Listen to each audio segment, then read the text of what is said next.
Now, Judith, I will pass it on to you.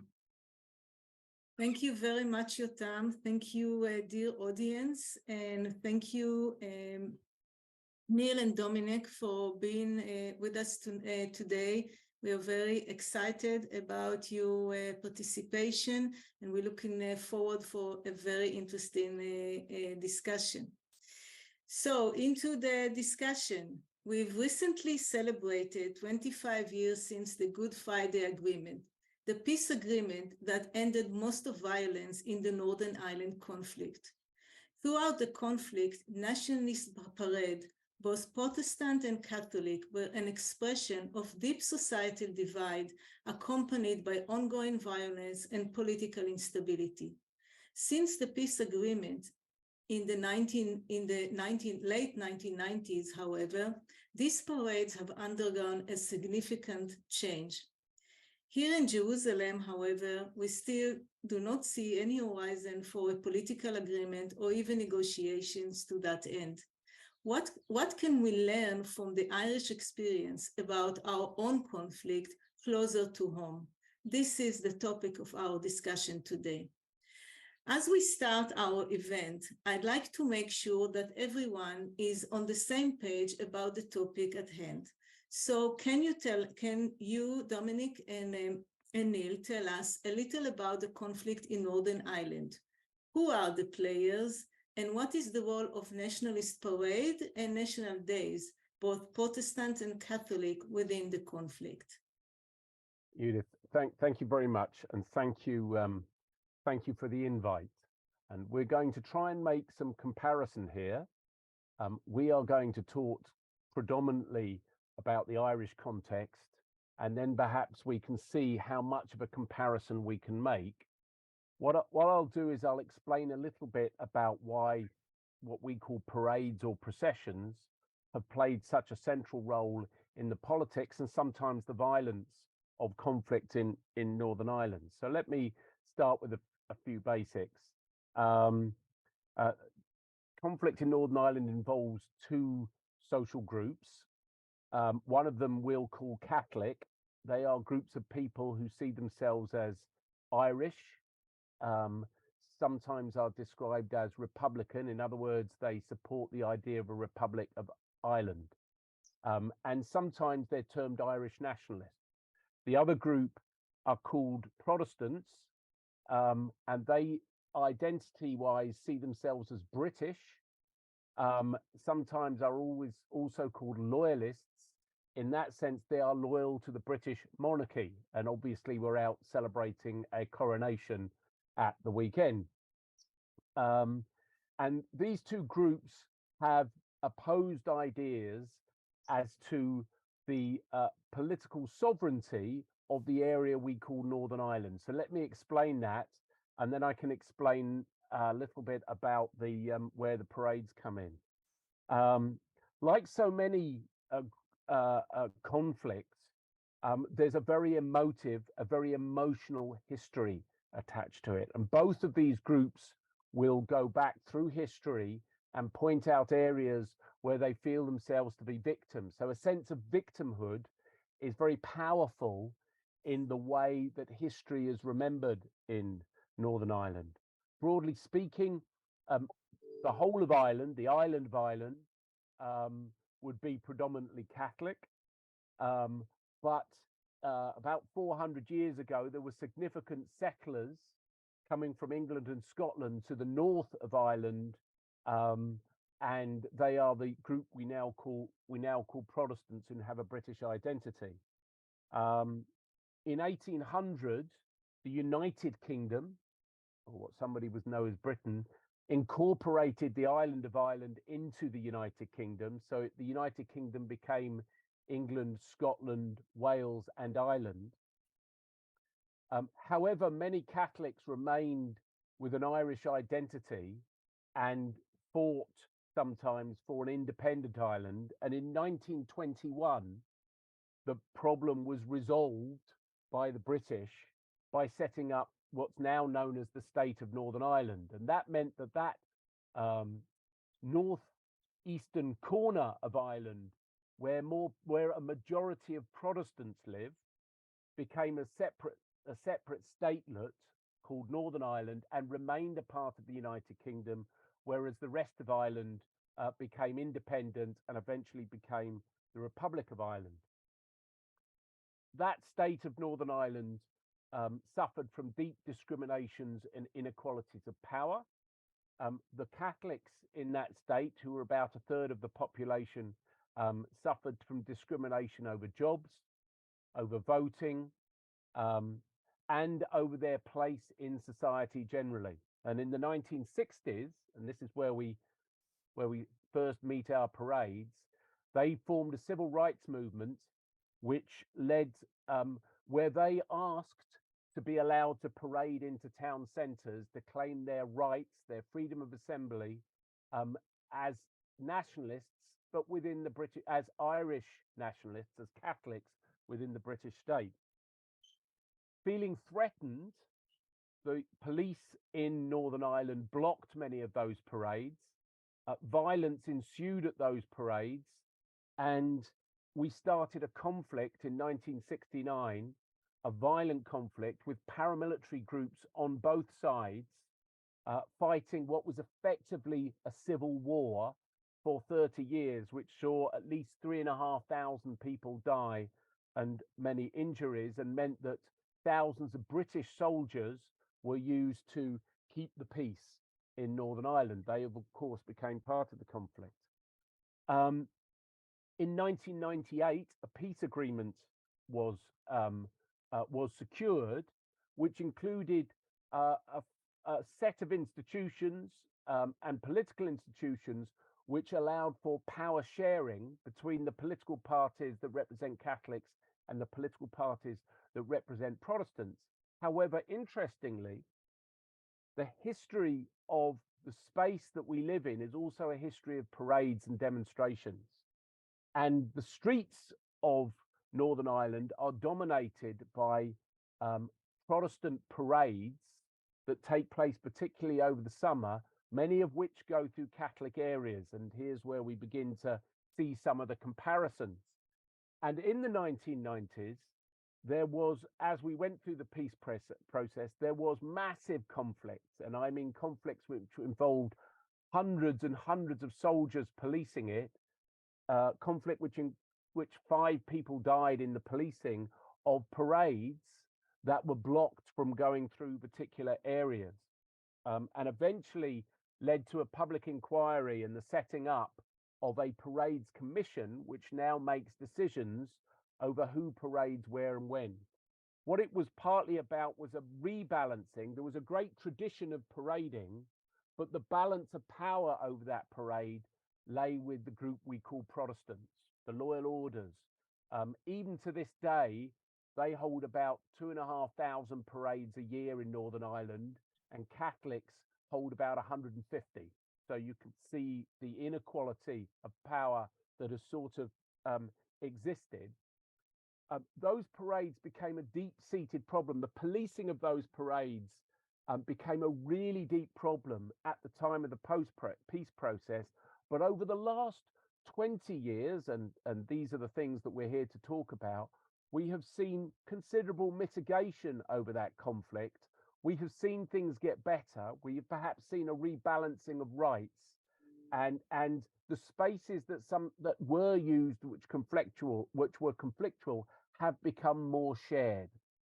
And that's, I suppose, the story which we're so the thing to hold on to is that we have 2 particular groups, Protestants and Catholics, which live in our area. They have very emotive histories and traditions which they commemorate and celebrate through parades. And there are residential areas which are both Protestant and also residential areas Catholics, through which some of those parades go. And we're going to explain one of those case studies. So that's a broad overview of where we are now. Now, there will clearly be some differences to your own situation. One of them is we've been through a moderately successful peace process, but we can talk about that as the discussion goes on. Thank you, Neil. That is fascinating, and I have no idea how you cope with the hundreds of parades every year. As you will see, we are struggling with much fewer ones. So moving to the next question. We are based in Jerusalem, and Jerusalem is a historic city with a great significance to the two peoples who live there. You mentioned to us that the city of Derry in Northern Ireland makes an interesting case study about nationalist parades, national days, and responding to conflict in contested spaces. Can you tell us a little about the city? What characteristics make it a good case study, and the nature of the parades and situation there? Okay, Judith, this will be me having a go explaining the situation in Derry. Good evening, everybody, and it's a pleasure to talk to you tonight. Derry is the second largest city of Northern Ireland. But whereas Dominic explained that originally Northern Ireland was 2/3 Protestant and one-third Catholic, Derry was more or less the opposite. It was probably about 70% Catholic and only 30% Protestant.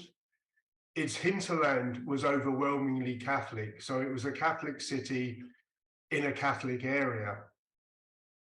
But historically, it was also very important to the Protestant community. There was it's probably the most historic city in Northern Ireland, in Ireland itself. It has a complete set of medieval walls around it, so it's quite a tight city centre. In that sense, it has similarities with the old city of Jerusalem, with its very tightly enclosed quarters.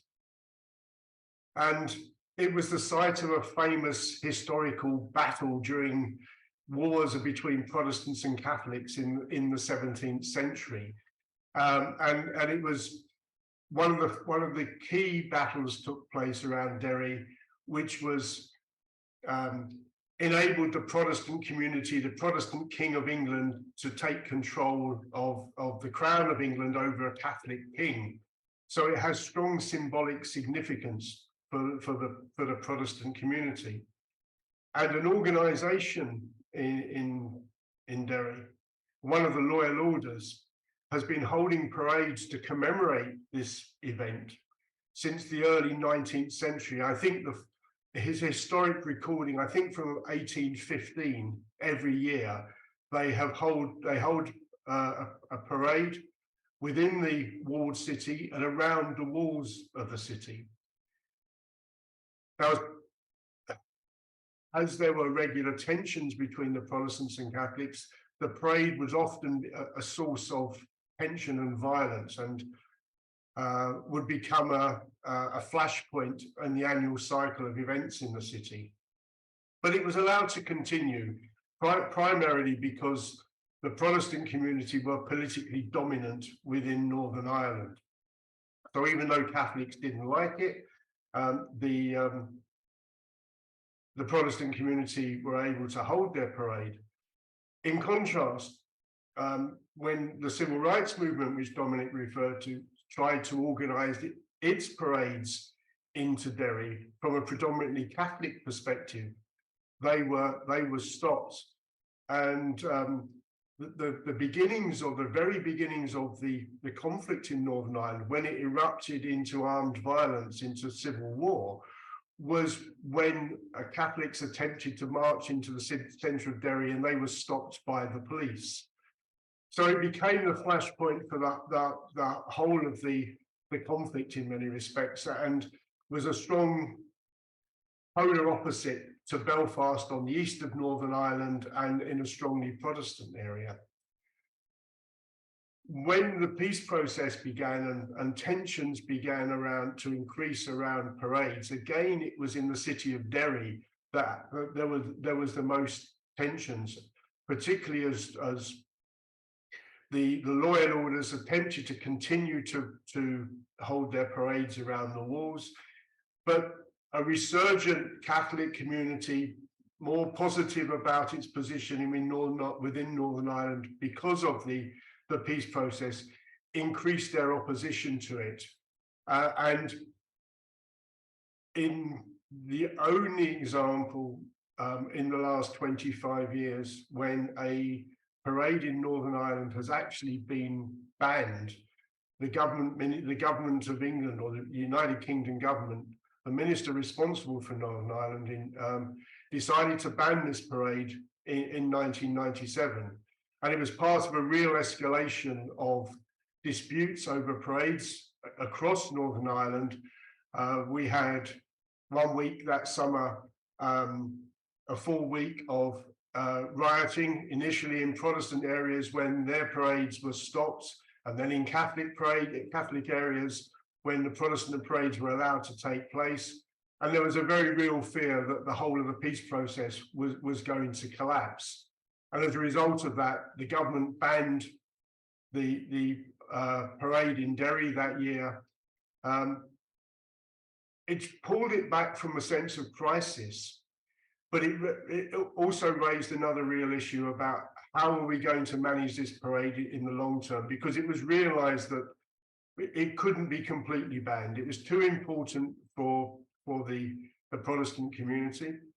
And I think what was significant, even at that time, was that there was at least an acknowledgement about within the Catholic community that Derry was a city that was important to both Catholics and Protestants. And there needed to be a way of finding a way of sharing the city between the two communities. It wasn't just a matter of stopping the Protestant parade taking place. It was finding a way of enabling the Protestant parade to take place, but without causing the chaos, without provoking violence, without offending or upsetting the Catholic community, and finding some form of accommodation. And that was a process that began after the ban in 1997 and went through for a number of years in terms of working through with wide sections of the local population, the local community. It wasn't something that was left to the politicians.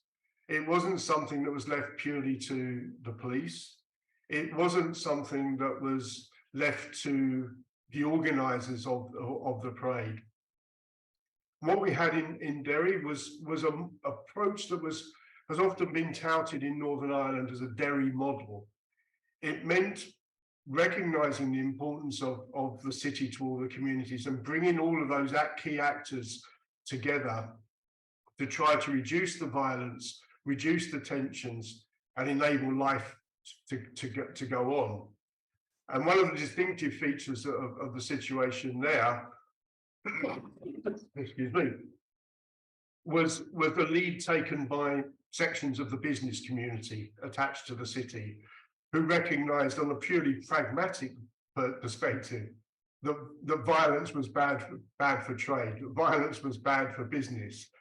But they also used it as a lever to bring people to sit round a table and to try to reach an agreement of how to enable the parade to take place, but take place in a way that was respectful of the other communities' traditions, perspectives, beliefs, and not to deliberately try to inflame them.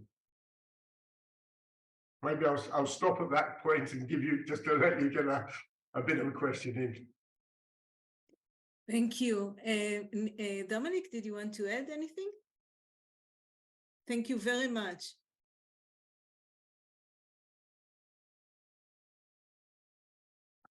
No, I think what we should do now is talk about some of the aspects of that process that take place. And it's important to remember what we have in that peace process. So we have high levels of conflict and violence, and I can't understate how bad the situation was in Derry some of those years. It took massive policing, and there were high levels of violence and rioting taking place. But the peace process at the time also saw the rise, the introduction of a Human Rights Commission, of an Equality Commission, of a Parades Commission, which we could talk a little bit more about, and a real move by civil society to engage in the problems. And the answers that were found in Derry, as Neil says, were partly about working on people's common interests in the city. Thank you. And I think it was also reflected by what Neil said. And when I think about the flag parade in Jerusalem, there is also a commercial side to it, but we are far from bringing all the parties together to a discussion. The situation is still very far away from that in Jerusalem. Judith, I wouldn't want to offer false hope, because I know how difficult, or I've got a feel for how difficult issues are in Jerusalem. I mean, I know enough about it to know how difficult it is. But we did have periods of time when nobody in Derry was talking to each other. There is hope, even when one's starting from a low base. One has to do one's best to try and work on these things, even in a situation that feels very bad indeed. Which brings us to the next question, which start to deal with imbalances of powers, which in Jerusalem, the situation is to a great extent a lot most severe. So as part of the peace process in Northern Ireland, and now we're moving from the Derry case to the Northern Ireland case as a whole, nationalist parades, and again, both Catholics and Protestant, have been transformed, rerouted, which is an issue that is of our interest, and policed differently. From your experience, could you share the changes that have developed in this parade? I think you have started to touch on that in the Derry case, but now more broadly over the years, and how did it happen? So let me give a brief overview of it, and then I suggest that Neil can pick up on some things that I might be missing out, because I'm sure there'll be some stuff. And Neil particularly could talk about the role of human rights and the human rights language and narrative that has become far more important in the discussions than they would have been previously. But broadly speaking, you would have seen prior to the 1990s a Protestant-dominated police force facilitating large numbers of loyal order parades. That's the Protestant parades. Many of those would have gone through Catholic areas, and as we've already discussed, Derry was one in particular, and felt particularly egregious, particularly problematic, precisely because it was such a Catholic-dominated city. So some of the things to pick out, and I should also say that these parades can contain lots of symbolic violence. So they can contain bands carrying flags which are supporters of loyalist paramilitary groups. All right. So the threat that they symbolically offer is also very real in these situations. So let's think about some of the changes that took place. The Good Friday Agreement in 1998 contained a strong idea that people's identities were equal, and that was of particular importance for recognizing the equality that Catholic community should have within Northern Ireland. Indeed, their Irish nationality is recognized. If you want an Irish passport, you can get it at a passport office in Northern Ireland, even though it's in the United Kingdom. So there were lots of recognitions of the need for equality. One of the deep-seated problems were issues with police. And as part of the agreement, a commission was set up on policing, which restructured the police force.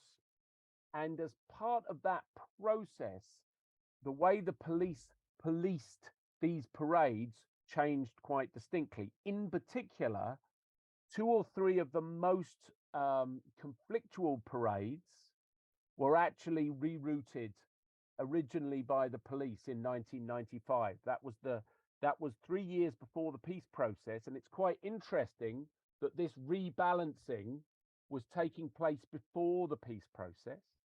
It included nationalists being allowed parades in places they hadn't, Catholics being allowed parades in places they hadn't previously been. So no Catholic or Republican parade would have ever got into the centre of Belfast. From 1993 onwards, they were allowed in. So you've got an interesting rebalancing taking place there. And then the blocking of these Protestant parades, and I think there were reroutes that took place in a number of areas, most distinctly in Portadown, in a couple of areas of Belfast, and a certain amount of rerouting in Derry as well, which we can explain in more detail. And why do I think that is important? Because I think the Catholic community, which would have been the more oppressed of the communities, over a period of time actually saw policing taking place differently. And that's a very big confidence builder when all of a sudden you see the police preparing to behave differently. So I think that is one of the areas.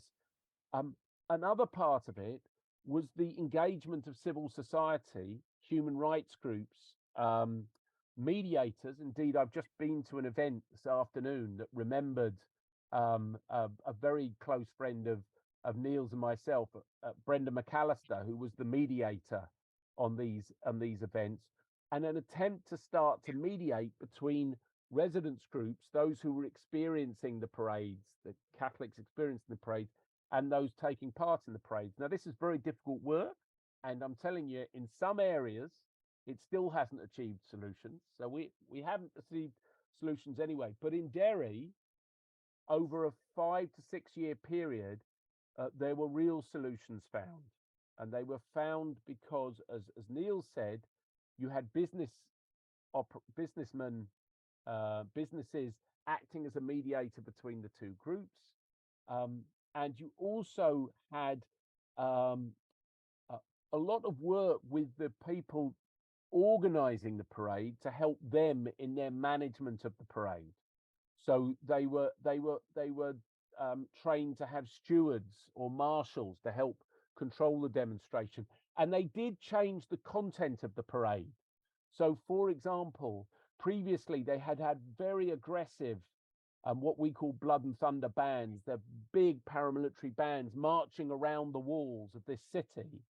They got rid of all of those and instead created a pageant. So they dressed in 17th century costumes, and that created a different atmosphere in which the parade took place. So there was very real engagement over the nature of the parade, which allowed for, which eventually, after some time, was recognised by residents in Derry.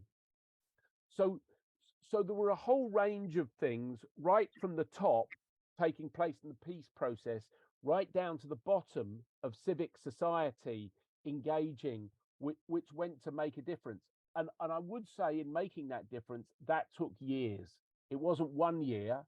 We stood at parades up there in 97, 98, 99 and 2000, which were extremely difficult and extremely tense. But the longer term, the medium to longer term, it certainly made a difference. Neil, do you want to pick up on some of those things and perhaps fill gaps that you think I haven't? And just before you answer, I would like to add another component to the question that you may be able to enlighten us on, and that is the role of politicians. What role politicians of both sides played in these in escalating the conflict and in resolving the conflict around the parades? I'll say something. Yeah, I know that there is. We have loaded a lot on this question now, so pick up what you feel comfortable with, please. I'll say something on the role of politicians. And my view is slightly jaundiced, is the role of politicians. They rarely, in my view, they rarely played a positive role. There were the odd exceptions. There were individual politicians that were played a more positive role, but in many cases, politicians also serve to increase the tension or stir tension up. And in one case, prominent case in relation to a parade in Belfast, where an agreement had been reached about reducing the tensions, a politician came out and started talking about this before they were supposed to, and the agreement fell apart because of the politician's actions. So it was more a matter of the organisers, the police, and civil society actors who played a prominent role in the situation. I think in Derry, the fact that the parade was banned from 1 year provided both a sense of a breathing space from the tensions, and also brought home to people that this was a real possibility, that it could be banned permanently or more for a longer period of time. When the parade was able to take place, it was banned from a certain section of its route, which was around the old city walls, and which was particularly an area overlooking, very close to Catholic houses and Catholic businesses, and was often a very controversial flashpoint. So the parade was changed so that it stayed in a part of the city that was either a more neutral commercial part of the city, and then or came through a more Protestant part of the city. So it was enabled to take place within the city, but not the most controversial parts of the city. So it was pushed away from the Catholic areas. The work was done by a mixture of dialogue between the organisers, the police, and civil society, often not direct dialogue where they would all sit in the same room, but you'd have a mediator talking to the organisers of the parade, and then going and having a meeting with the opponents of the parade, and backwards and forwarding in discussions, because they wouldn't sit in the same room as each other. So there was a long process around discussing or mediating possible options.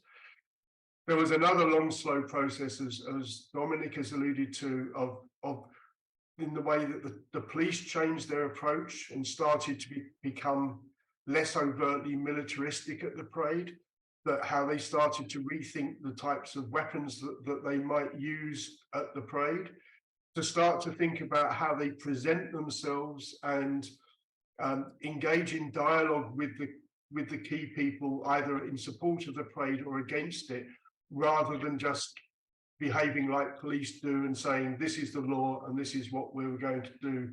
So the police came into it and recognized that they had a potentially negative role to play, but also a potentially positive role to play. And as part of all that process, there was a greater recognition of the police's role as having a responsibility to uphold human rights and take greater recognition of human rights. So the discussions took place over a longer period of time. The parade itself takes place, the big controversial parade takes place in August. And in theory, the discussions around the next year's parade began soon after the previous year's one had finished. So people recognized that discussions took a long time. There was a period when you needed to reflect on what happened in this last year, and then you needed to start preparing and discussing and talking with people about how to make it better for the next year, what changes needed to take place.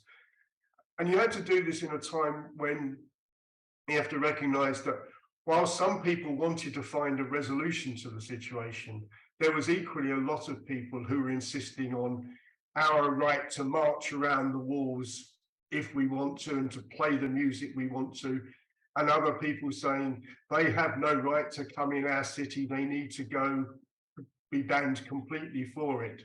So it wasn't a black and white, you know, let's find a solution for it. The people who were looking for solutions were probably in a minority in initial stages, trying to find a compromise in a way that would enable both communities to celebrate the importance of the city. And it was, you know, as Dominic has said, it was a long, slow process. And you only hope to get through the next year with a reduced amount of trouble, with a reduced amount of violence. For several years after the big flashpoint in 1997, there was violence. You knew there would be rioting either immediately before the event, during the event, after the event. It was just a constant problem. So it was something that was worked upon over a number of years. The other thing to point out was that while the discussions were going on around the parade itself, there were also parallel discussions going on about developing people's sense of understanding of the city itself and how they wanted the city itself to develop as part of the peace process, and how they wanted the city to develop for the other 364 days of the year when there wasn't a big Pence parade, and make sure that the city could be one that the Protestants, who were the minority community, also felt safe and comfortable shopping in the city, running their businesses in the city. So those two processes were going on, the Flashpoint Parade and the wider discussion about the shape of Derry for the two communities. They both went on in parallel, intersecting at times when the discussions focused more on the parade, but never losing focus on the fact that there was a bigger issue, that the parade was only a small part of the problems and the tensions within the city. So it was several years before it got to a stage where you hoped that the parade would go off without a large degree of violence. And then several years after that, when people were always cautious that violence might erupt, and breathing a sigh of relief when the parade happened with no real tensions. And we've now got to a situation, I think, 20 odd years later, where the parade still requires management. It still requires تدعونا إلى إدارة وضبط المسيرات حتى الآن. בעניין, המשטרה עדיין צריכה לעבוד עם המארגנים של המצעד ועם התושבים המקומיים ולהתייחס לבעיות קטנות שעולות מפעם לפעם, אבל אנחנו לא צופים שיהיו מתיחויות ושהמוכנות של אנשים לנהל את הסיטואציה באופן really inspiring and also made of השראה. ודוגמה לכך שהמצב פשוט יכול להתהפך לגמרי לאלימות או הפוך מכך, וכמה רצון טוב והתמדה ושילוב של המון גורמים הוא דבר נצרך בשביל לאפשר לתהליך הזה להמשיך ולתת למצעד for sharing this with us. I will move now to our last question for tonight. It's a fascinating discussion, but the time is running. Our audience tonight includes activists and supporters of civil society and human rights organizations from here and around the world. What is your vision for transforming deeply contested cities with a large imbalance of power? And what is the role of civil society in this? Judith, maybe I can answer that and also answer. I see in the chat there's a couple of questions which I think are probably which can speak to that as well. So I can see somebody's asked about who the mediators were, and somebody's asked about court cases. And in a sense, this is where civil society strongly enters the story. So one of the things that interested Neil and I, we were both PhD students studying when we started at all of this. And as anthropologists, we were standing around watching all of this go on. And what was very striking was the amount of people that began to be standing with us. People who were involved in mediating, people from churches, people from human rights groups, people from business groups. Some of them were starting to monitor the parade, legally monitor the parade, and legally watch the police. So we have a group called CAJ here, who are our human rights group, and they started watching what the police were doing and began to take the police to account and occasionally to court for what was taking place and collect information. We also had groups that were watching the parade and mediating between the two groups on the day. So civil society there, and having visited Israel and Palestine only once, I was struck by the strength of civil society and the strength of peace groups, of groups like yourselves in it. And in Northern Ireland, I'd have said that we had a weaker history of civil society in some senses, but it came together at this point. And that meant the mediation in Derry, which was unsuccessful for a number of years. I don't want to say the mediators came in and it worked, because they didn't. So mediators included two trained mediators. They included some politicians. So John Hume, who was the Irish nationalist leader in the city, who was well respected by unionists involved in some of the dealing. But then they brought civic actors together in a city forum, which again didn't quite work, but improved relationships. And finally, it was a couple of businessmen. I mean, one of them who had a very interesting role in our peace process, including passing messages between Britain and the IRA for many years. These businessmen really brought the actors together, and those actors made both the paraders and the residents groups made some real attempts to improve the situation. And that the second role of civil society was in the setting up, because the other question was about the courts, was the setting up of a new independent commission which makes decisions on parades. So previously it had been the police, and previously that meant a Protestant police force deciding on Protestant parades. In 1998, a parades commission, it was something that Neil and I had worked... אותה ועדת מצעדים, זה משהו שניל ואני כתבנו עליו בדוחות הכותבים שלנו. ועדת המצעדים קמה... What's now 5, I think it was originally 7 commissioners from both the Protestant and Catholic community, including some solicitors and lawyers, to make decisions on those parades using a set of guidelines that was clearly set out. And the police have to police what that commission has found. Now, the police, to begin with, hated the idea that they were not in control. But after a couple of years, and Neil and I remember meeting the chief constable at an airport once, and he came up to us, having originally thought we were wrong about having an independent body deciding on the parades, congratulated us both on pushing that through. And an independent commission has made a difference. A parades commission has. So in a sense, civil society also became involved in that decision-making process. Included in that, and maybe Neil could end by talking about that, was the increased use of the idea of human rights right through the process.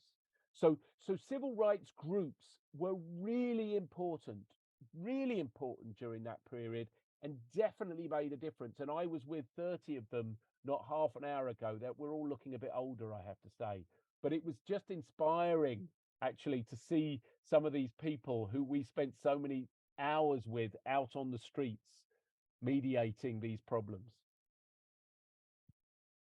I think to add on from what Dominic was saying was that when you've been in a situation of a sustained conflict, one of the big factors that you lose is any sense of trust between different parties. Just no sense of faith, of good faith, or of belief in that somebody will be able to do what they say. In many cases, no connections at all with the other side. The society becomes very heavily segregated. People live in and work in parallel spheres. They don't engage with each other on any sense of basis. And that was one of the early challenges, which was to develop a beginnings of a sense of trust between people and between each other, between people who've been involved in armed conflict on both sides of it, who've been involved in rioting, who've been very hostile to each other. And one of the factors there was that I think was worth mentioning is sometimes it was third-party civil society activists who are bringing people together.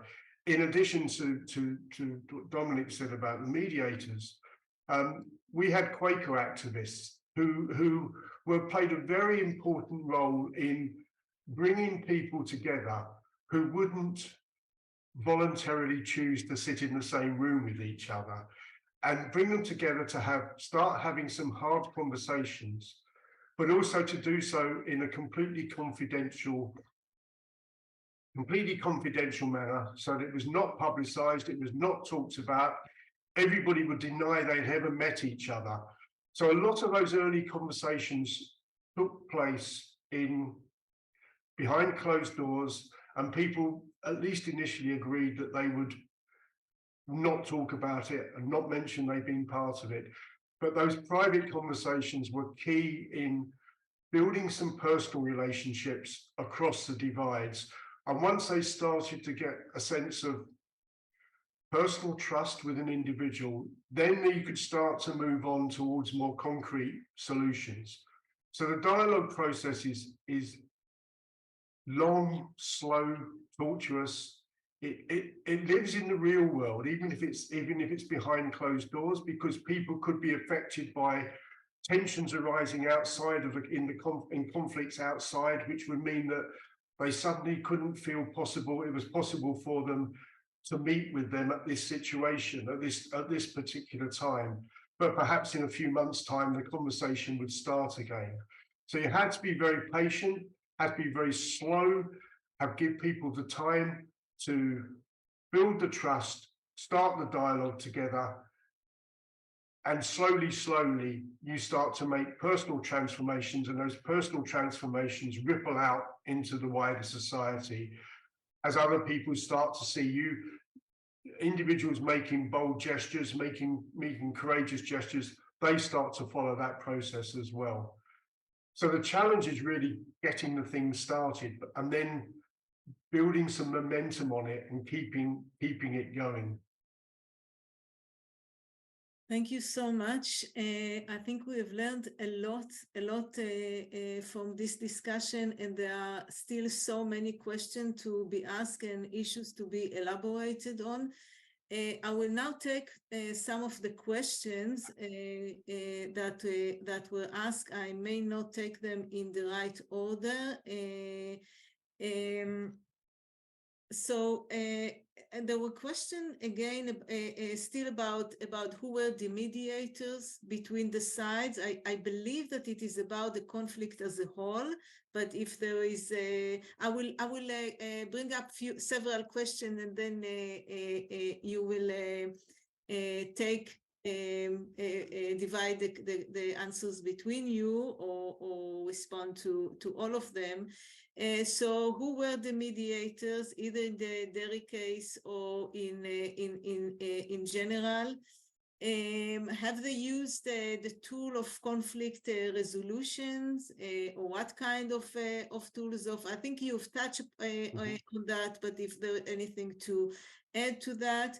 There was also a question that I think came from Iramim because it relates to our experience. Were issues that came up from parades taken to court? What was the role of the court in this parade? Did it play any role? And what was the role of the court? Neil, can you please get close? No, sorry, that was a technical issue and was already addressed.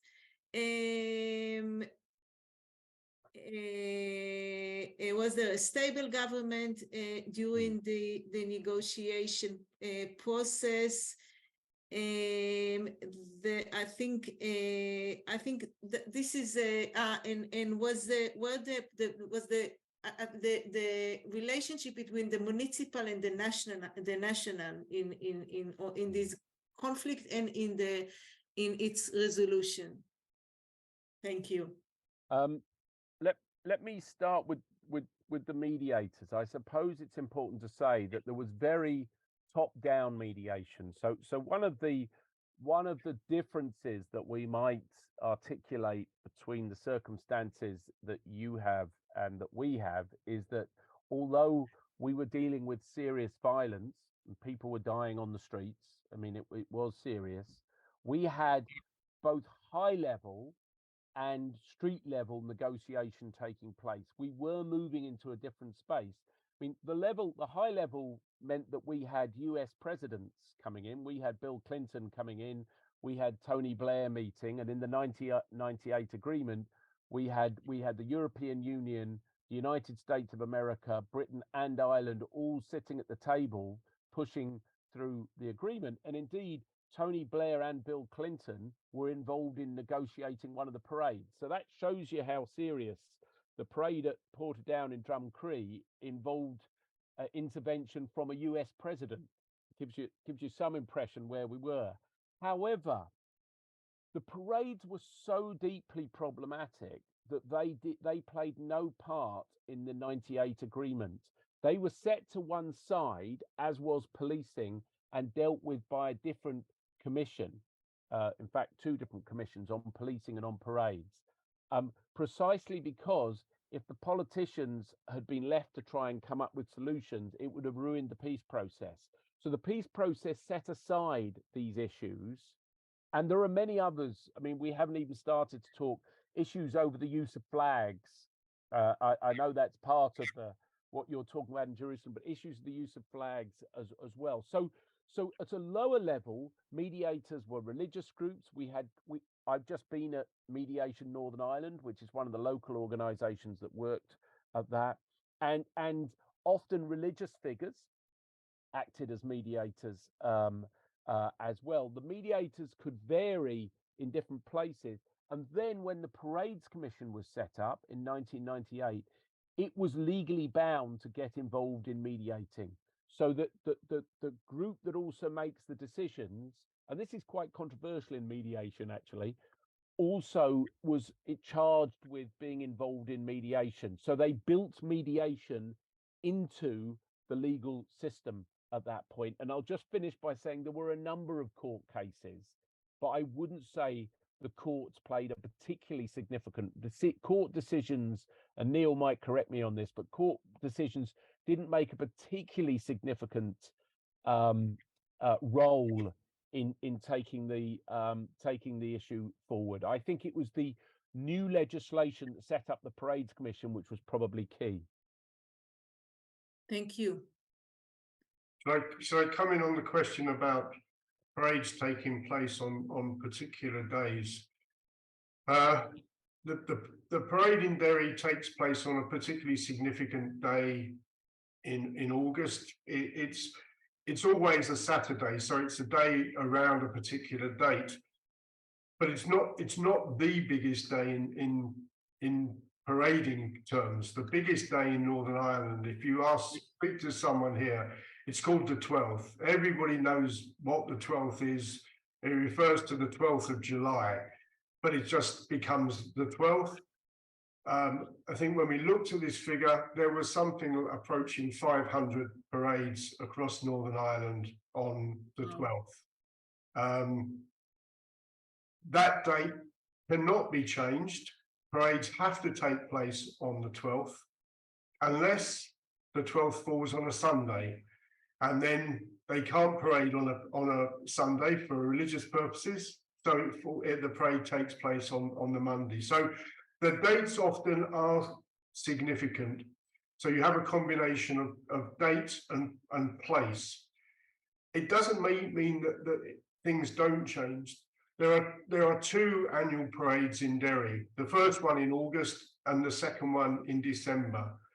The second one in December is a smaller parade. It was also causing tensions. It was also causing problems in the local community. And at one stage, the organisers unilaterally decided to change the day and to move it a week, I think it was, forward. And part of the reason they gave for that was because it was interfering with Christmas shopping, interfering in the commercial life of the city, and they were happy to change that one. So they were finding ways of making changes, but those are the 2 or 3 significant days in the year. But parades in Northern Ireland take place on most days in the summer somewhere, and often and in many places across Northern Ireland. In terms of the other question about conflict resolution tools, absolutely. On a number of those took place on a number of different levels, collectively in between communities, between individuals, between victims and perpetrators of violence, between individuals and institutions, and they still continue to be an important part of maintaining the peace and continuing to deepen the peace here. There are still tensions in Northern Ireland. There's not the levels of violence that we once had, and it's a very peaceful place.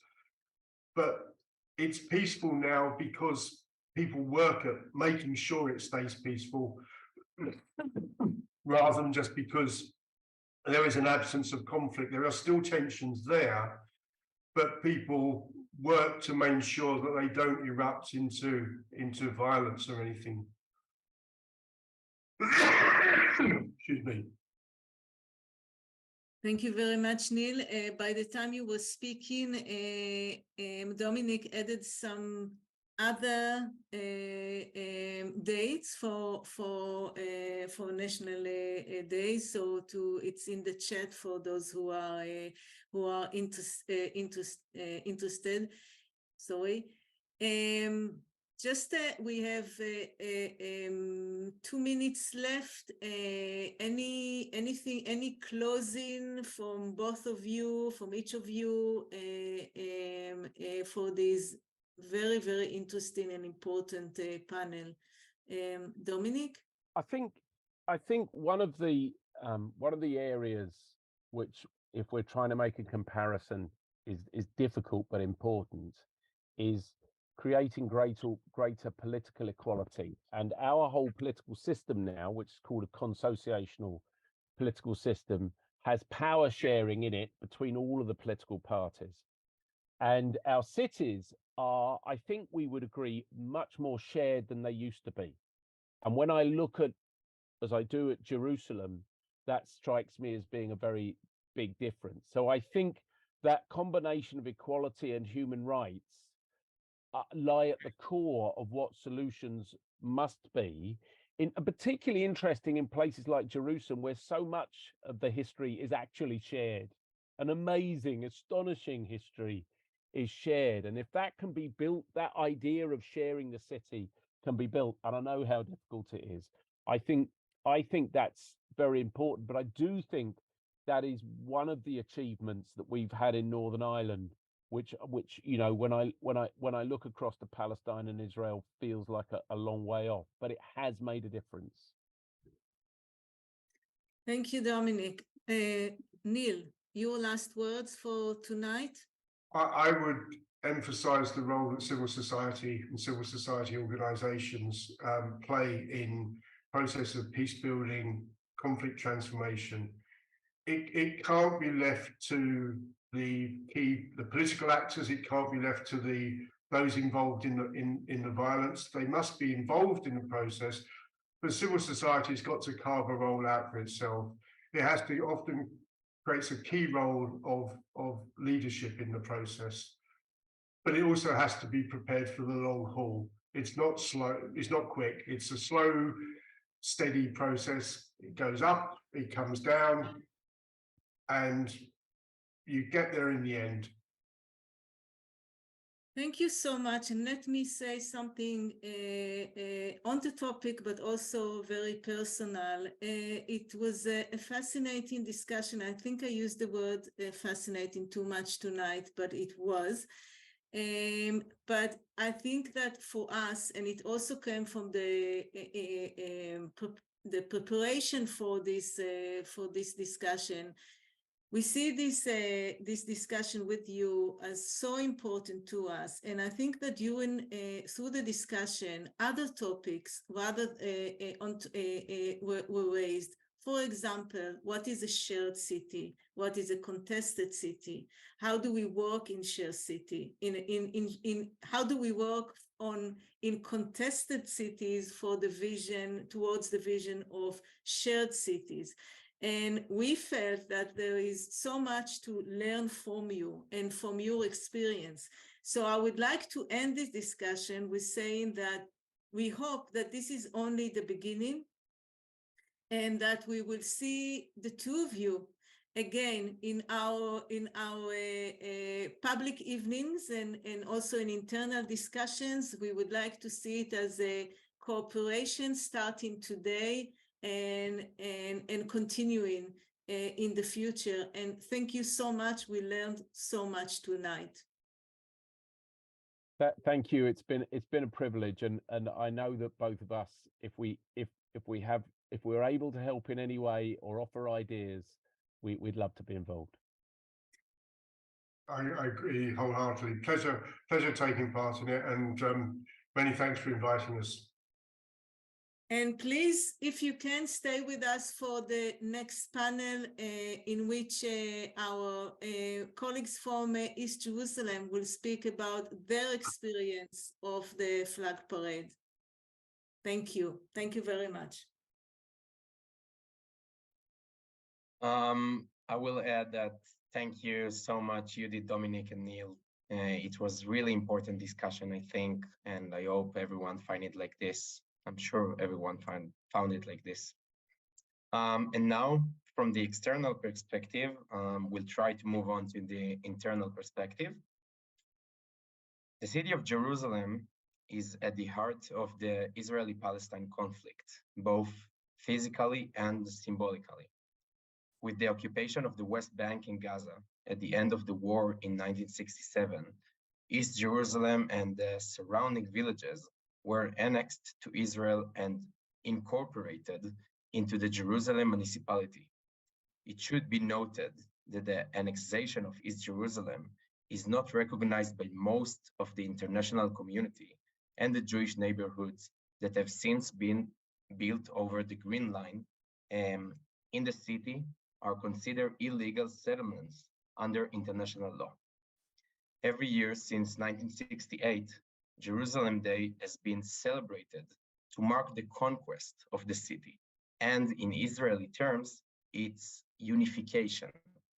Tens of thousands of Israelis come to Jerusalem to celebrate and participate in the annual Jerusalem Day flag parade that march from Western Jerusalem across the invisible Green Line into East Jerusalem. Most of those participants in the march would consider themselves part of the religious Zionist population, and the critical mass of marches are students who are coming in as part of an organized educational activity on a school day with the approval and knowledge of the Ministry of Education. The march has changed its route over the years. In the beginning, it marched along Mount Zion and then through the Jewish Quarter. Since the 1990s, the march has had two roads, one for girls and women that march through Jaffa Gate and the Jewish Quarter, and another road for boys and men that march through Damascus Gate and the Muslim Quarter, the center of Palestinian Jerusalem. This evening, we have with us 3 Palestinian residents of East Jerusalem who will share with us their experience and perspective on Jerusalem Day and the flag parade. Now, our second panel tonight will be moderated by Aviv Tatarski, a researcher in Iramim. Thank you, and Aviv, I will pass it on to you.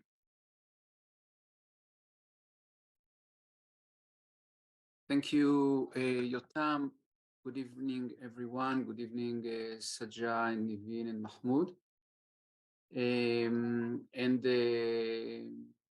Personally, I'm very, very happy that we have this opportunity to hear from East Jerusalemites regarding the parade, Jerusalem Day, and I feel privileged to be able to moderate this panel. So I wish us that this part of the evening will be as interesting as the first part was. We chose for the first question like to take a personal perspective, and like working in Iramim, so myself already for 10 years now, I think every year this period around Jerusalem Day and on the parade is a very intense period for myself as an Israeli activist. But reflecting on it, I think I can see two very important things that are missing in the Israeli debate. One, it is very, very political and ideological, which is of course important. The issue is political, but sometimes the arguments and the politics tend to obscure the fact that we are speaking about people, specifically in the Muslim Quarter, tens of thousands of residents, and there is something, you know, much more basic than politics, ideology, and even words like occupation and so on. One thing is to hear the very personal perspective, and of course we will go also to other dimensions of the issue, but we wish to start from the personal perspective.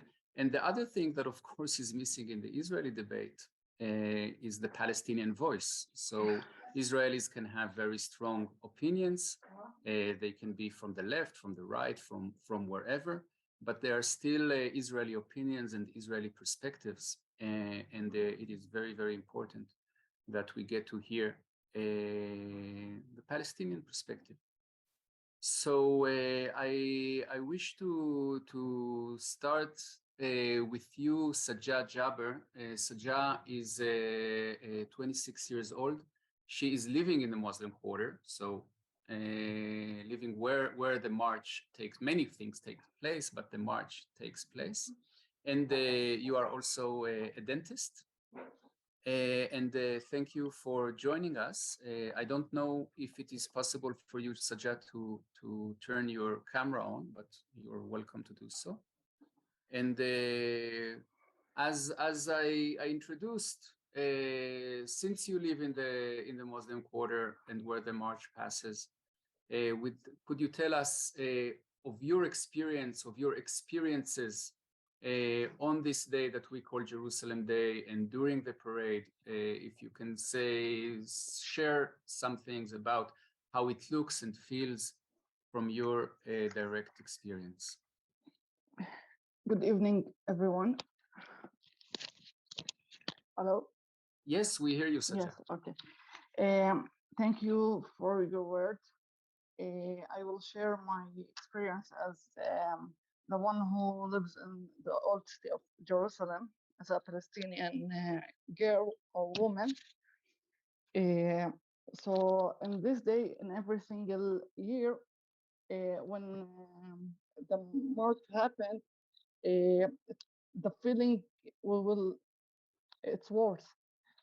Because I just remember when I was a child and the soldier put a barriers and the scene of violence against us. If we go out our home, the words like death to Arab or death to Palestinian, the thing they saying that Jerusalem is not for a Palestinian, and so on.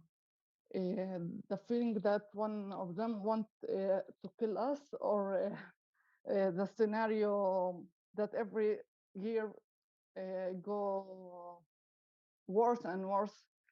The clash between Palestinian people and the soldier, or the people who share in that parade. In nowadays, the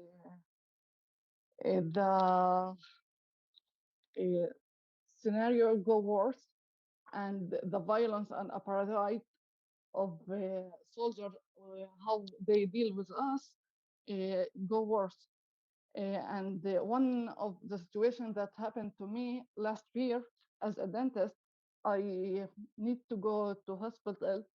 I have an operation or surgery to do, and they refuse to me to pass.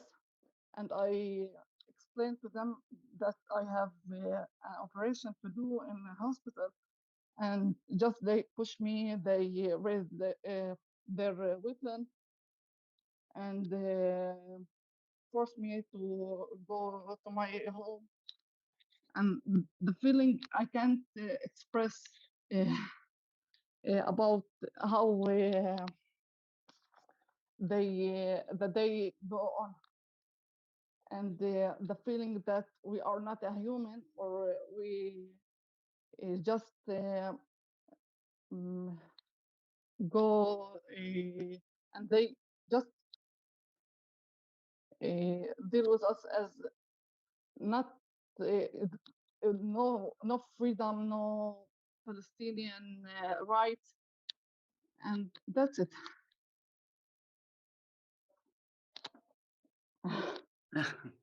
Yeah, thank you. I'm sure it is difficult even just to speak Yeah, about yeah. it again. Yeah. The feelings when I speak that it's worse. Yes, Okay. I mean, Yeah. I can say myself, even just as an Israeli, as an activist, standing there in the street and not being attacked and so on, and not being Palestinian, it's quite obnoxious. And I can only try to imagine the things that you have described, Sajja. And we can hear more from, maybe we'll go on to you, Mahmoud. Mahmoud Muna, he runs a very famous, shall I say, establishment in East Jerusalem, the educational bookshop, which is both a bookshop and a cultural center. Mahmoud is active in many cultural and literature initiatives, and he's also a regular contributor to the media on culture and politics. And it's not the first time that, Mahmoud, you are speaking on Iramim's event, so thank you once again for this evening. And I think we'd like to stay with a personal perspective. You do not live in the Muslim quarter, so, you know, supposedly you can just stay away. You don't have to feel this, to go through this event. But one of your shops is on Salah ad-Din Street, which is one, it's very, very close. It's a few hundred meters away from the old city, from the march. And two, because of the importance of Salah ad-Din as a business and a political area, if there were to be Palestinian demonstrations, they would be connected one way or another also to Salah ad-Din. There's a huge police station or semi-military base in Salah ad-Din Street. So it's right next to where you work and where you run your daily lives. So how is it from your perspective, Mahmoud? How do you feel Jerusalem Day and the march? Thank you, Aviv, and good evening for everyone. You can hear me all good? I'm using okay. We hear you well, fine. thank you. You very much. Okay. Yeah, I mean, it's you can escape the march, but the march will not escape you if you're in Jerusalem, wherever you are. I mean, we first have the problem of accessibility to actually come to the place of work, because a lot of the time in the previous years, Israelis would close the roads around and would not be able to even come to the office or the bookshop or where I work as well. Due to the road closures and to the over-policing in the area. And as the day progressed, often they close the surrounding streets around the old city as well, which blocks the movement of the people. People who would like to come to the bookshop on that day, they would not be able to come, which ultimately affects the nature of the business or the business on that day, not just for me as a bookshop, but for the whole city.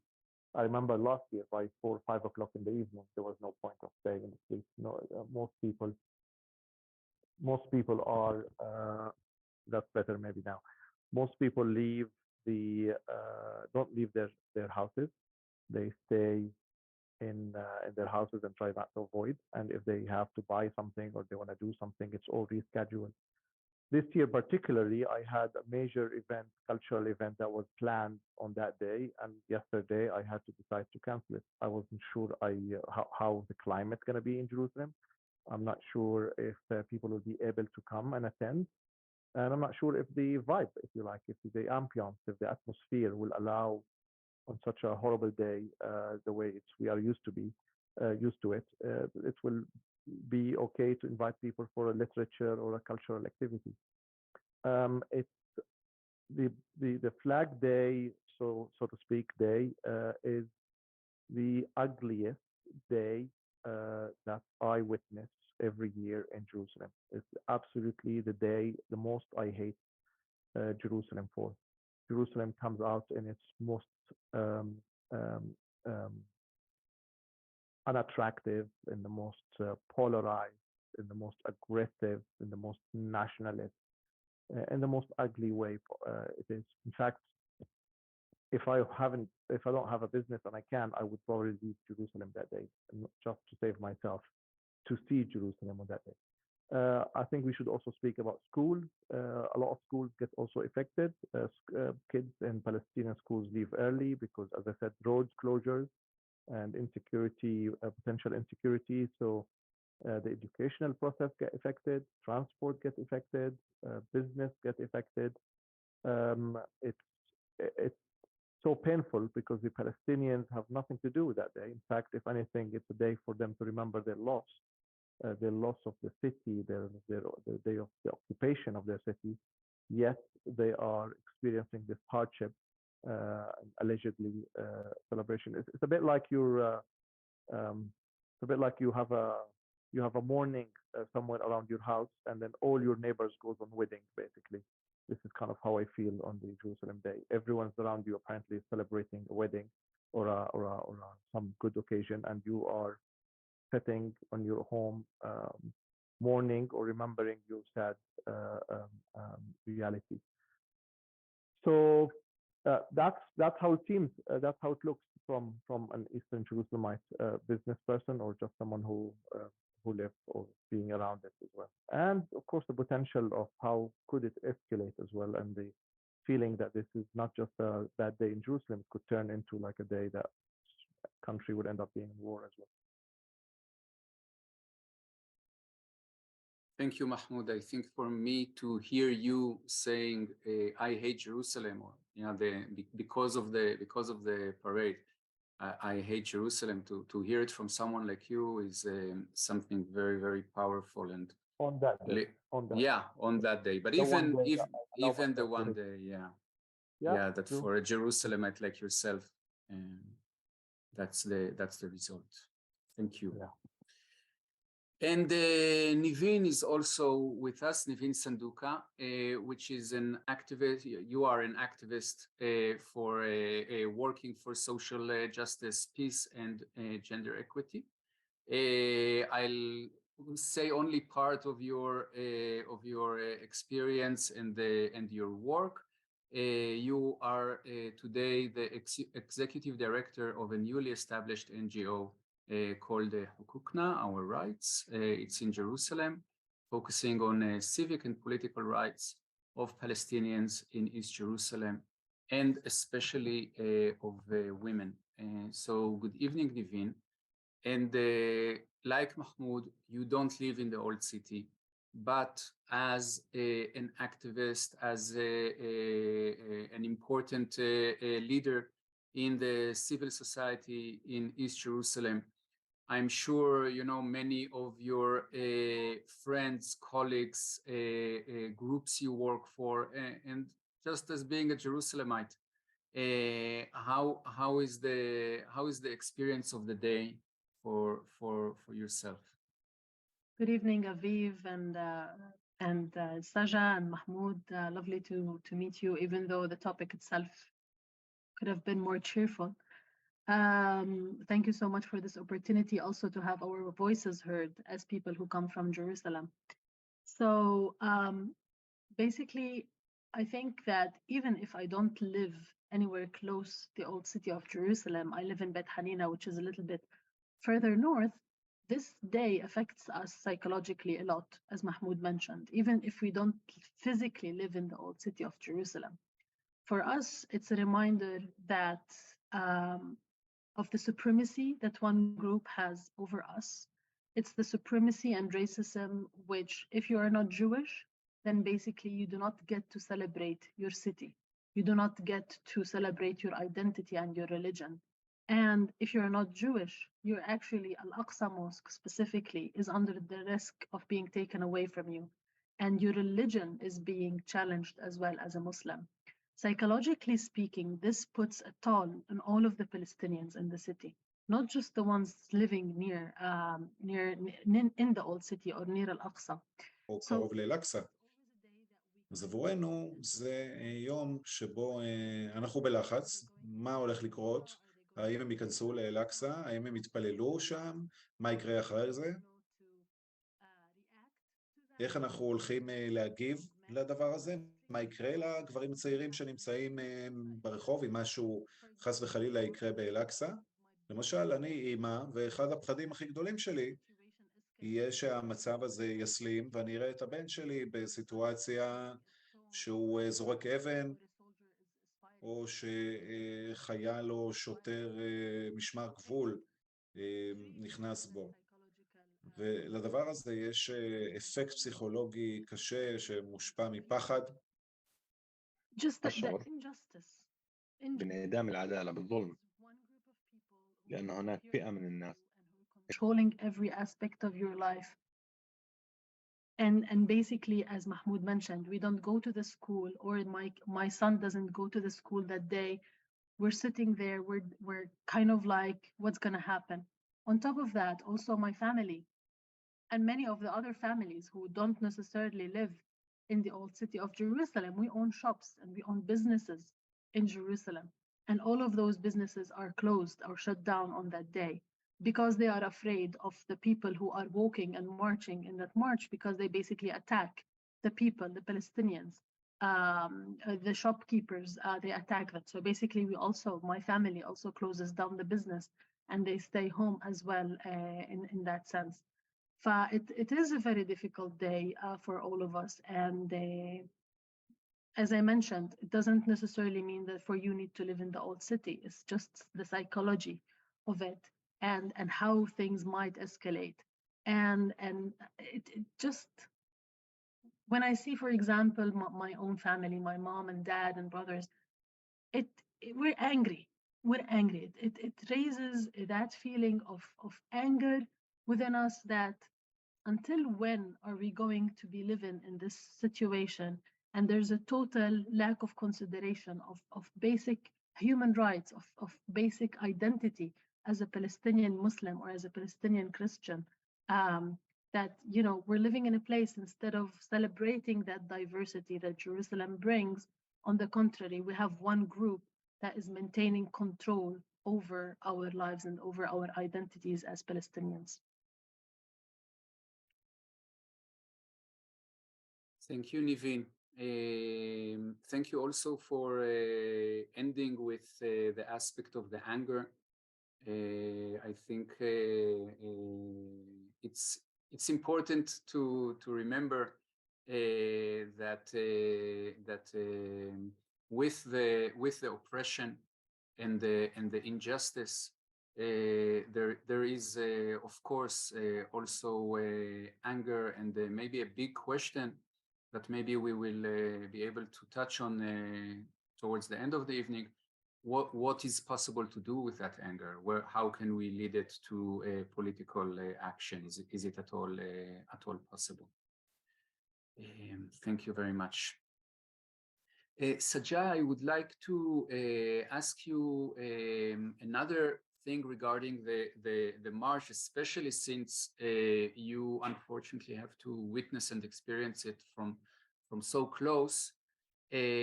Have you been seeing changes over the years, like the march 10 years ago? I don't know if you can say something 15 years ago. I would hope not, but since it's probably been there all through your life, 10 years ago, 5 years ago, the last couple of years, has it always been the same, or do you notice changes? And if so, what are they? The situation go to worse, not the same as I was a child. It's just was like a march, they walking and just they singing. Nowadays there's a clash, there's a fighting between the people who lives in Jerusalem and the soldiers before the march began. The situation here, it's not typically, we feel like afraid, we feel like angry, they force us to stay in our homes. We go to our homes early before the march begin. I don't know what will go worse than now, the march. So it's hopefully that the march will end and the peace will be all of the year between the Jerusalem people. And that's it. Right, thank you. I think for one of the things that I sometimes I find very significant is that indeed the situation is getting worse, more violent, more aggressive. Yeah. This is in general, and actually we're speaking in a day that that again we are witnessing how violence is just getting worse and worse. It's also true for the parade. Mm-hmm.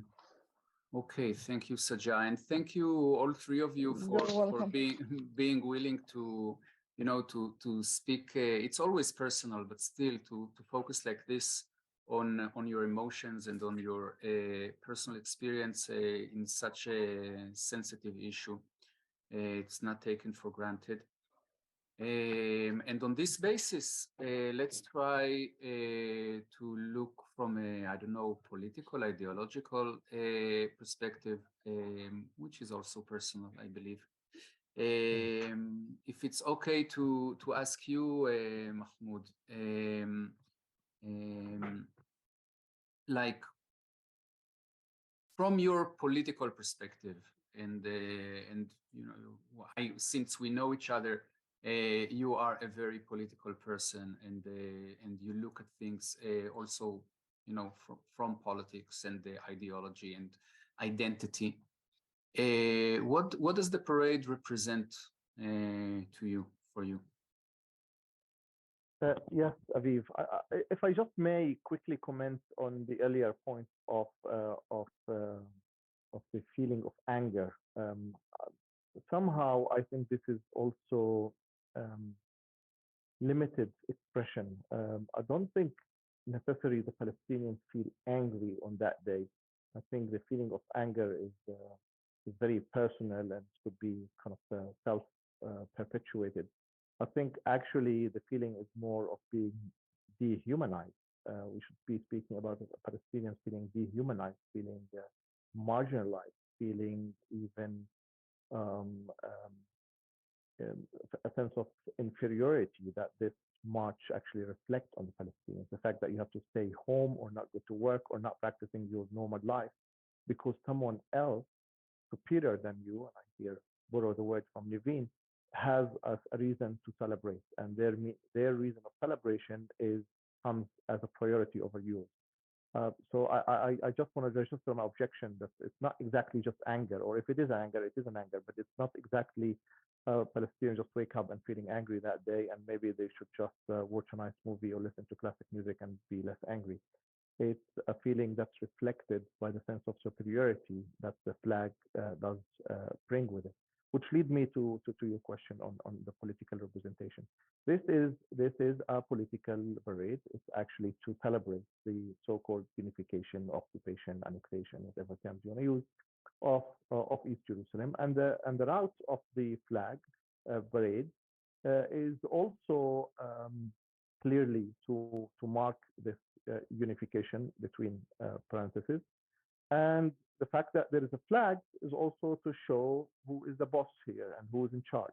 So it's actually a representation of Israeli sovereignty over Jews, and no one's hiding that. That's exactly what's written on the box of this parade. And that's exactly why the Palestinians despise it, and that's why exactly the Palestinians have no way of really seeing it in any way neutral. It's a representation of a forced occupation, of a forced authority, sovereignty over an area that's under the international law and under any sane person in the world is an occupied territory.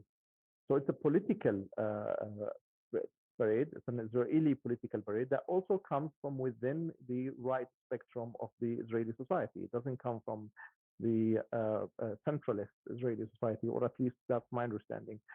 It comes from an ultra-nationalist, Zionist, right-wing perspective that believe or actually see that Jerusalem is united, and therefore it ignore the concept of occupation here and the concept of international law and green line. And it's legalized the fact that Israelis or Jews with an Israeli flag should or can march in East Jerusalem. And the irony is that border police, Israeli border police, is the one that actually facilitates this march, which I think part of the Israeli irony itself. In order for the Israeli ultra-nationalist, mostly young, aggressive, often racist group of people to march inside East Jerusalem and the old city and the Muslim quarter, and on the other side of the Green Line. I think that's another thing. We shouldn't just keep saying it's marching through the Muslim quarter. The problem that it actually crosses the Green Line and marching through East Jerusalem, including the Muslim quarter, of course. Using an Israeli flag, in order to allow that to happen, you need 6,000-7,000 soldiers and policemen to protect this ultra-nationalist parade. This is political per excellence. I mean, you cannot really not say it's political. Everything on it is telling you where it is coming from. And therefore, we should not really see it in isolation from the Palestine-Israeli conflict as well. This is a day on the year that we should, if anything, it should be a reminder that we still have an unsolved conflict here, and we still have a group of people who ignore international law and international recognition, and they utilize nationalism and aggressiveness as an oppressor over the oppressed.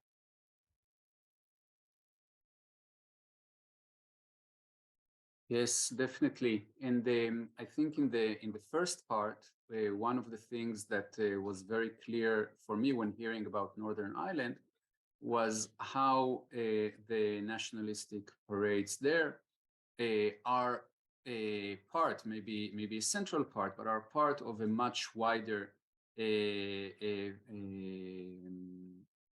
conflict, national conflict. And just like there, you just said how the parade is a part, is an expression of, for example, the occupation, the Israeli occupation in Jerusalem. And I know, like for many Israelis, it is easier for us to speak about the racism in the parade, the violence in the parade, than to tackle the fact that this parade is part of Israeli occupation. Like unification of Jerusalem Day is actually occupation of Jerusalem Day. And so it's very good to remind of this, to put it like in central part of the discussion, and I think it will be good also to hear your perspective, Nivin, and I may be here projecting onto you, so I'm speaking. I'll offer like a bit of the way I feel. That as you know, I work in an NGO, civic society, so that's in a sense it's similar like yourself, and I'm you know, I want the occupation to end. I believe in peace. I believe in nonviolent struggle, and every time when violence raises its head, I feel very helpless. Like I can do quite a lot in terms of nonviolent activism, but when things become violent, really violent, when there's an escalation, it's like everything is washed away, and who knows what worth there is to the work I do. And this I can speak as an Israeli. So carefully projecting onto you as a Palestinian in Palestinian civil society, where you know the police is Israeli police, Israeli occupying police. So the volume of violence is of course much stronger and bigger than what I can express or what I can feel. Sorry. How is it for you when you look at such a day that, again, it's just an expression? The problems are much wider and deeper, but and looking at your work and what you are trying to achieve, and then there is this flood of Israelis crossing the green line, accompanied by armed police and armed soldiers, and so on. So, please, Nivi. So I think that in order to answer that question, we need to look about what are the activities that the Palestinians are allowed generally to do in the city, right? Especially as civil society organizations in the city. So first of all, we cannot do any kind of political activism. So if we wanted to demonstrate, for example, against the flag parade, or against any situation that we live in, and we live under a very difficult situation, we will not be able to, because even a peaceful demonstration that is led by the Palestinians in the city will be faced by excessive force and violence by the Israeli police. So generally speaking, for the day, we are literally helpless. We cannot do anything. Because in the normal circumstances, we cannot do anything. Like even for kids to play football in East Jerusalem, they need to have a permit if they want to play like a tournament. And not only a permit, but they also need to clarify what is their source of funding.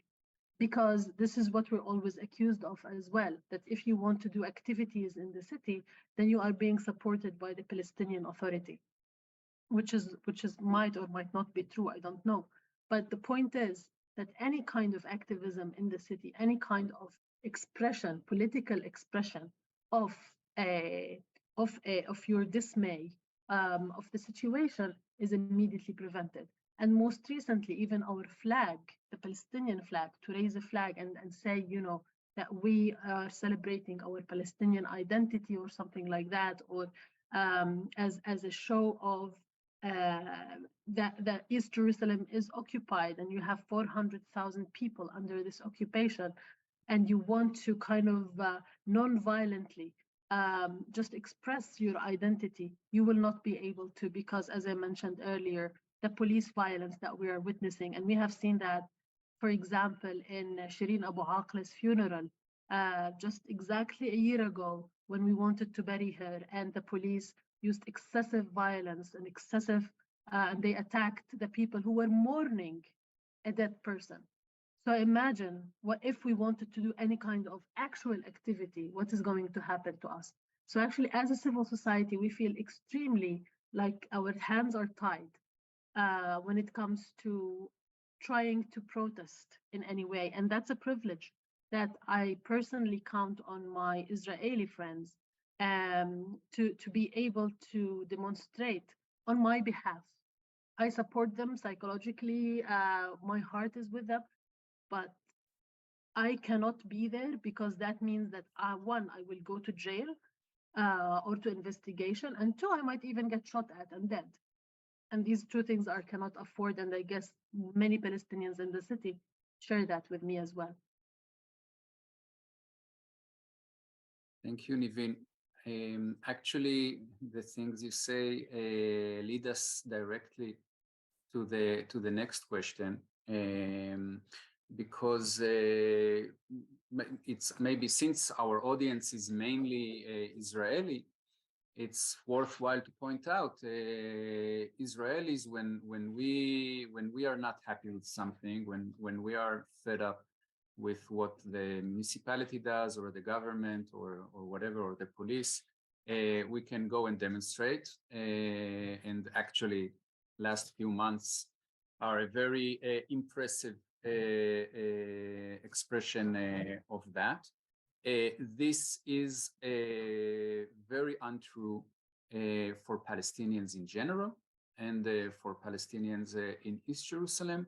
And it's probably something that even Israelis that are a little bit aware of it, and most Israelis are not aware of this huge gap, but even those of us who are, I think it's very difficult to really understand how it is, like the oppression of political expression and political protest in East Jerusalem.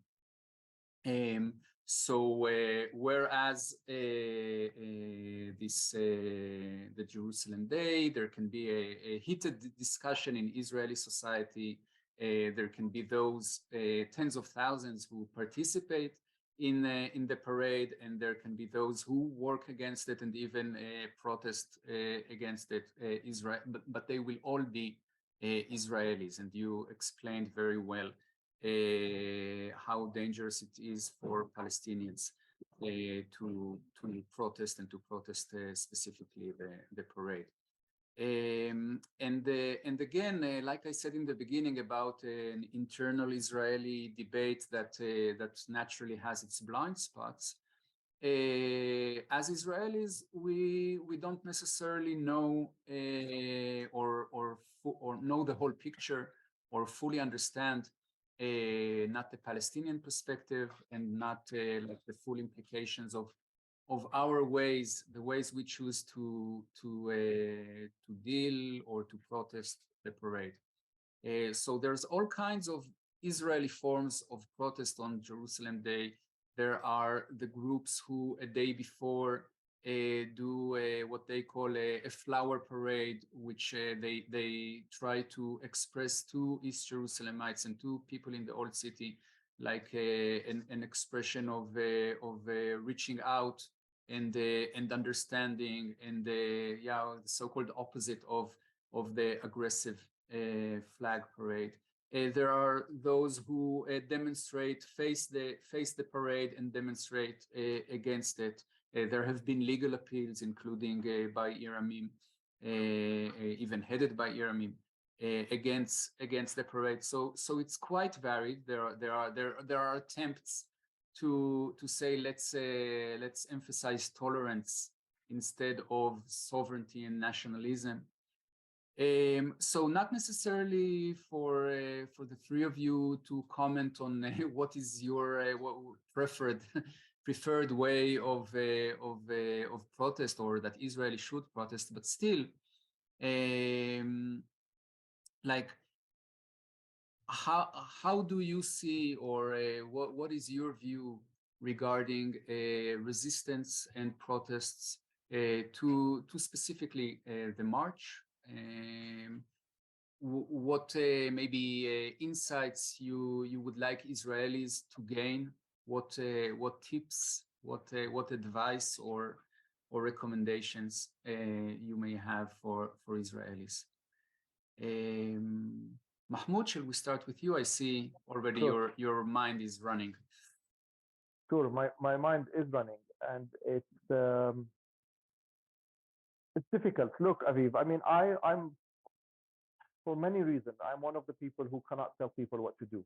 People can, for themselves, decide what they can and what they cannot, and what mandate and what power and what they are comfortable with doing. And people should, in areas of solidarity or decolonization or working against oppression or resisting, they should find their own way of what they can do and what they find useful. So to start with, I'm not going to tell people what to do.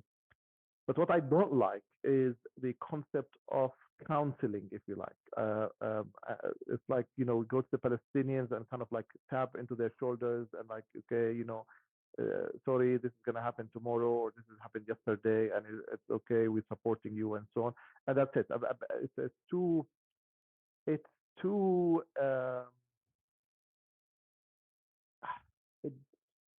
it comes short for me a little bit, and this is a personal. I mean, I'm sure some Palestinians will probably appreciate that, but for me, in the sense of political activism and think of political change, it comes with a pittiness that I don't really like.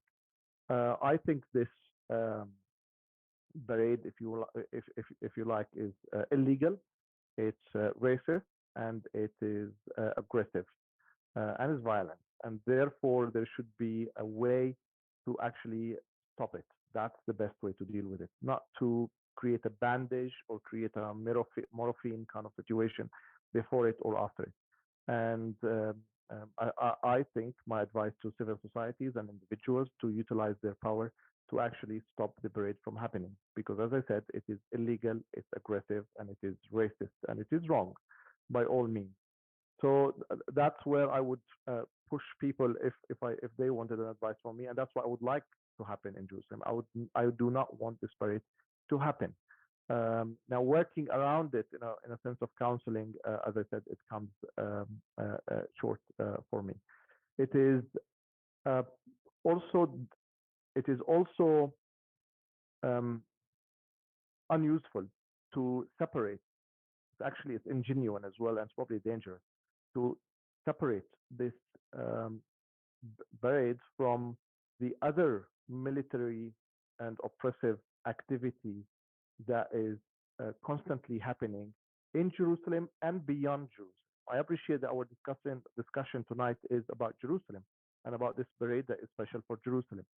But we cannot isolate this parade from what is happening yesterday and today, when the Israeli Defense Force, so-called, is disputing death on Gaza from the sky. That we cannot isolate it. Therefore, we cannot look also for a solution for this parade out of the context of the occupation and of the oppression and of the apartheid system that Israel is increasingly installing in this part of the world. So sorry to bring kind of the political layer so strongly here, but I think that what I like to see the Israelis doing is to address the political context under which this parade is emerging.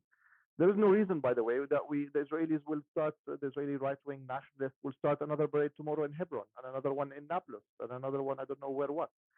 So it's not really the parade by itself is the problem, so to speak, is the context in which it's emerging, which is very political, and it's require a true solidarity and a political solidarity and an action to end the system in which it is supported or it's emerged from. That's kind of the framework that I would like to put. Beyond that, I think people can find their own individual mechanism on the way they are comfortable in stopping or resisting or showing solidarity. Yeah. Can I just add to that, Mahmoud, if I may, Aviv?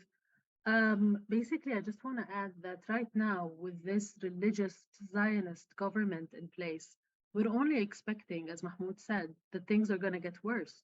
And for this year specifically, I assume that this parade is going to be also very violent towards Palestinians, knowing that they have the backup of the government.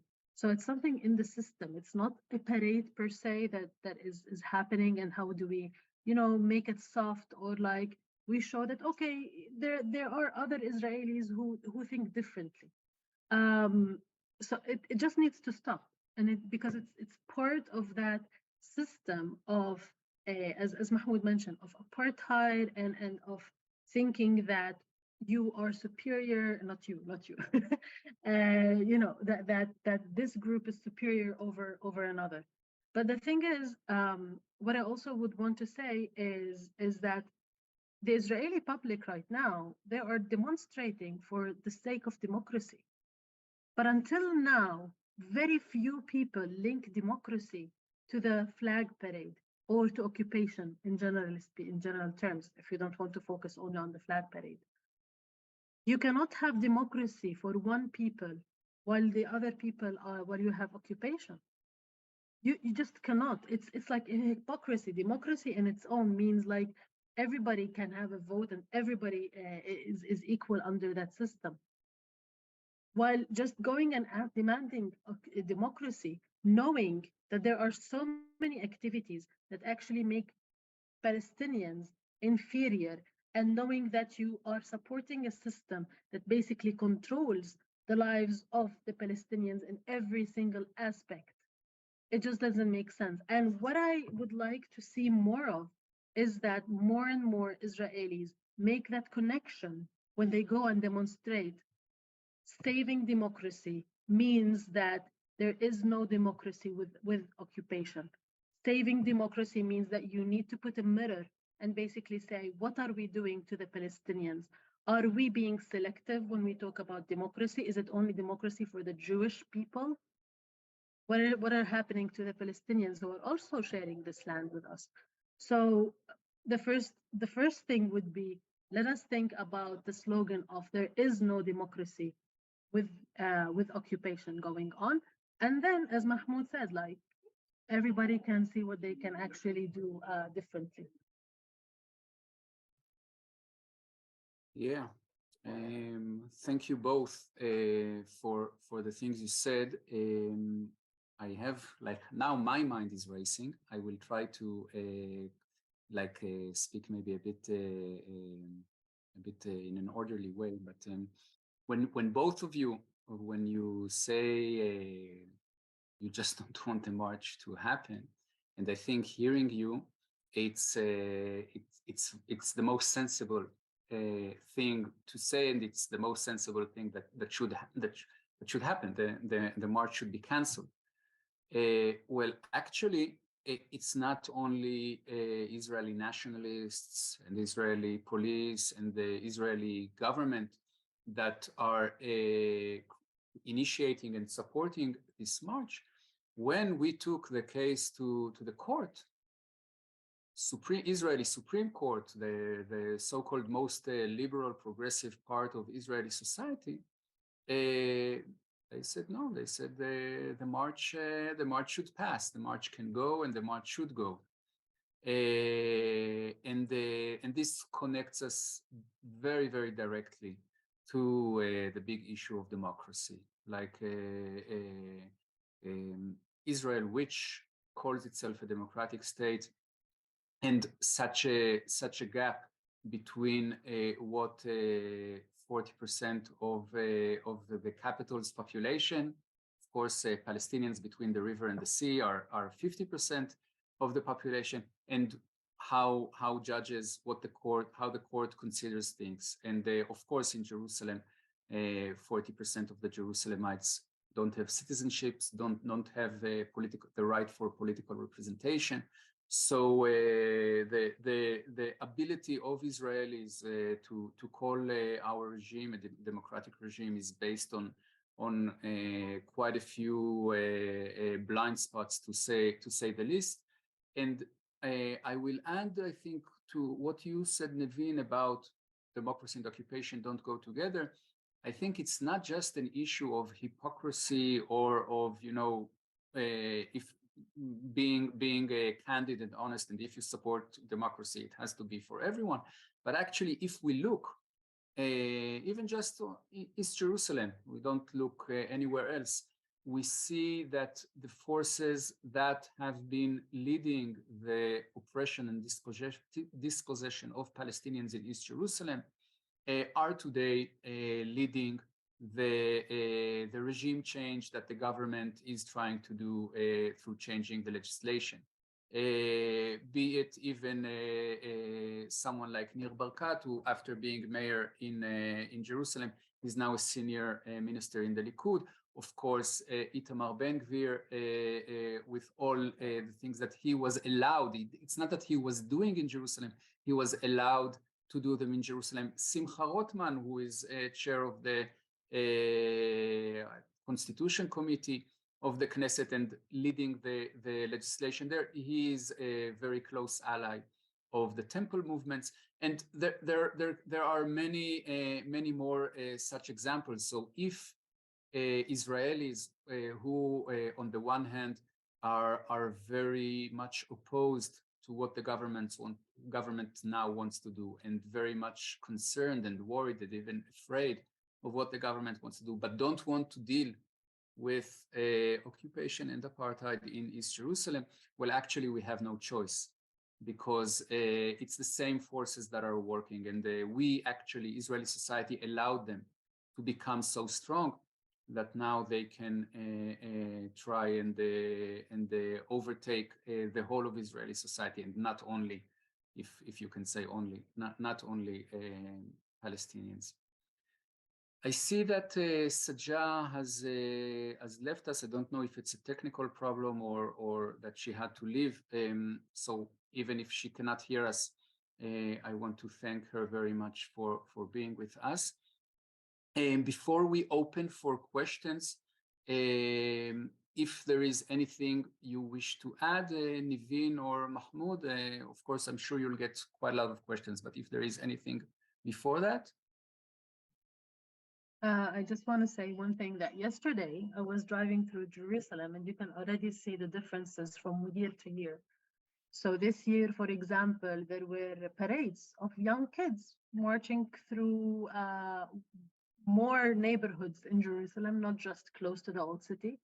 Sheikh Jarrah looked like what we can describe as an area under siege, with excessive police forces all over the place. It was really scary to be in those places, in those areas.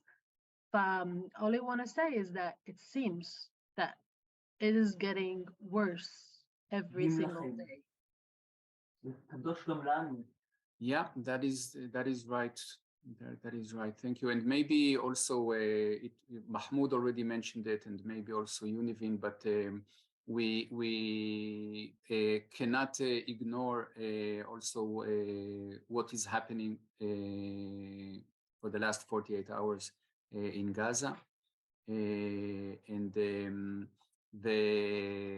maybe the scale, not maybe, the scale is much worse than a parade, but the ways that Israel chooses to subjugate Palestinians, they vary between different areas.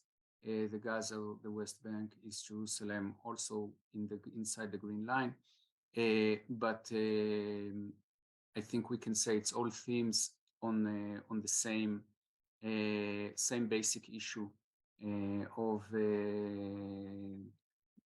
Palestinian rights and the Israeli denial of these rights and ongoing denial.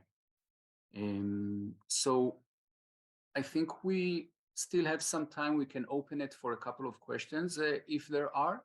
And by the way, if you didn't notice, check out the chat. There's quite a few of interesting materials that Iramim has put here that you can still read or take forward. But if there are any questions, you're very welcome to write them in the chat. There is, I see, a remark here saying that the Temple Mount is holy also to Jews, and the Jews have a right to worship there as much as Muslims do, and that the security around the march is because that otherwise Muslims would slaughter the marchers. So I will allow myself to respond and say the East Jerusalem is occupied territory. The assumption that the occupier can do as they want, as they like, in occupied territory, that there is a right even for presence in occupied territory, is something very questionable. And that is the basic issue. And the Israeli police can decide to deal with the situation with this challenge in in several ways. It can decide that the march will not happen. If it's such a security issue, maybe the march should not happen. It chooses to do what we have heard. At best, I think it's quite a questionable claim, but at best caring for security of Israelis and violating time after time the security of Palestinians. And I think one of my problems is that I don't speak short enough. I take a long time to speak, but even with that, I don't see any new questions in the chat. So if there is one, I will invite you to write it.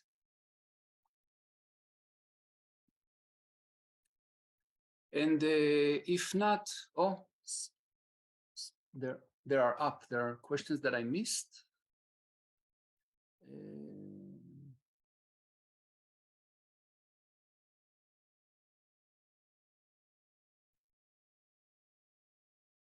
I'm not able to recognize them. So maybe someone else will be able to read the questions. I can hand it over to you, Yotam, for either finding a question I missed or for some closing remarks.